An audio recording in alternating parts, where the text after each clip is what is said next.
So we're on our way to test, you probably guessed anyway because of the thumbnail, the Tamiya Super Champ, which was built like, you know, a good year ago with my channel, but never got around to using it until now on this lovely British summer's day.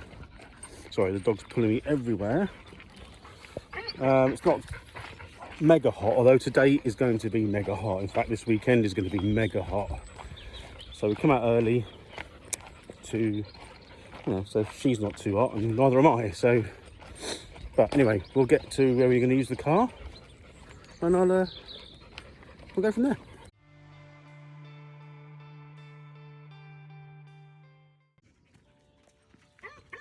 This way.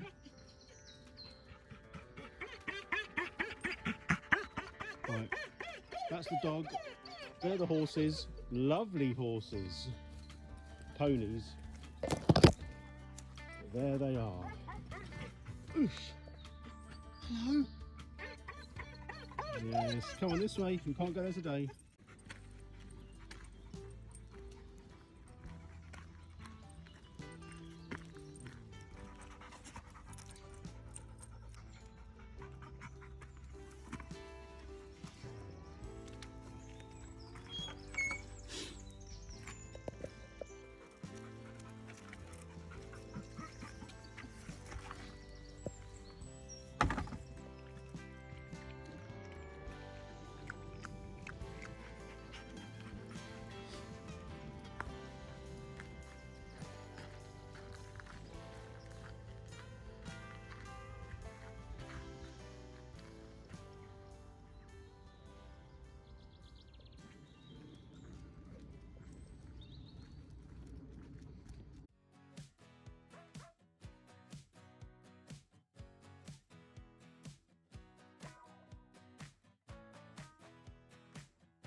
This goes really well. It's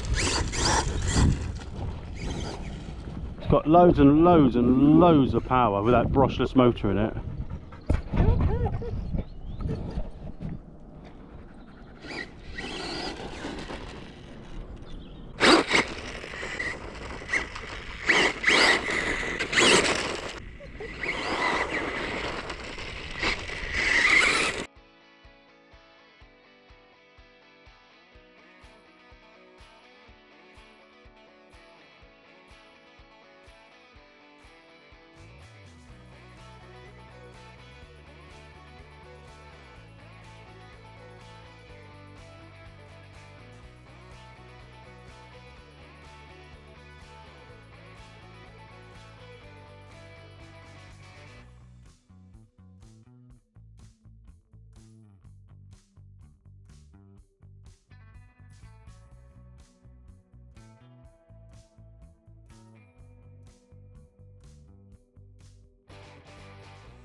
Well, that went really well. Wow, for a 1980, well, a re-release actually, but based on the 1984, was it? Or 82? The Tamiya Super Champ, as I know it. What an amazing buggy. No wonder that was so expensive back in the day when I couldn't afford it. Yeah, and those tyres, I didn't use it on the tarmac, I don't want to wear the tyres out, but they do so well, and that brushless motor makes it so much fun. There's a link in the video actually of the build series, which was about a year ago. I put it in like little separate ones, or one big long one, one big long episode if you want to watch it. Quite a few hop-ups and upgrades on the car. Yeah, really good, really good. It was only on a 1600 milliamp hour 2S LiPo as well, so okay, you wouldn't have the longevity of running it, but yeah, certainly outperforms. You need to get an actual battery that fits the Super Champ, because it's not exactly got a lot of room under where you put the battery. Even a standard, well, I couldn't find even a standard Tamiya LiPo, you know, the round one didn't fit. The wires hit the servo, so, but good performance, 1600 milliamp, not bad, good. And the shocks still don't leak, so if they're built correctly, they don't leak. Anyway, that's a quick video as such. Hope you enjoyed it. Finally got it out. On to the next car, I guess. So keep watching, subscribe if you want, share the channel, and I'll see you later. Bye for now.